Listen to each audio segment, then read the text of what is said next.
ndi muntu akwata ensonga zange n'obwegendereza ne bwe mbasikkanya na kiriwo era bw'oba onoonya bannabyabufuzi abaduma n'ensonga zitompa invitation card kubanga buli nsonga ndowooza nti ebeerako olunaku olupya luminza ogirowoozaako tutwaleyo ekyokulabirako ekitono ennyo NUP ayise ekiwandiiko nti ensuspendinze omwezi okyagujjukira asijjukira mwezi naye nzijjukira yakususpendinga kati kibanya nti wayiseewo emyezi 10 osobola okususpendinga deputy president w'ekibiina eyakuwa amaanyi agasinga emyezi 10 nga tolina kyokolawo oba n'enjawulo kine kooti masho ye Makindye.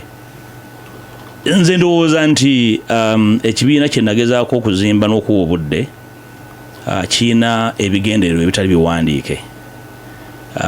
Abantu nga nze kibalaba mu ndaba ndala nnyo omulimu gwe twakola ne tusambula ekisambu onzogeraganya n'ogw'Abasudde gwe yayimbako mu nnimiro y'e Buganga ey'omunafu alya nnyo.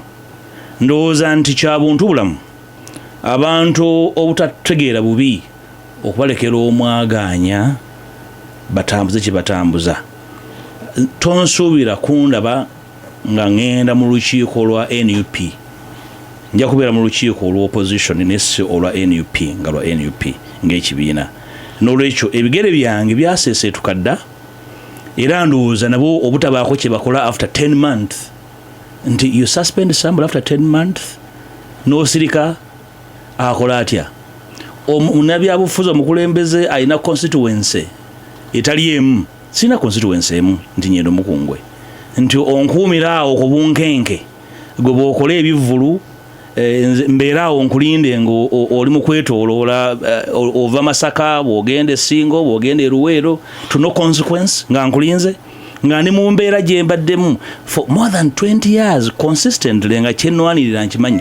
Gwe kikyo bwe kibanga kyakulwana n'empuuga n'omuinvestingako so much time and resources and energy nkulekera space eyo kubanga ebyobufuzi bw'oba tofunye philosophical attachment, bw'oba tofunye ideological attachment, wakiri ofunayo ekintu ekikugatta n'abantu ne mbaako kye mukola.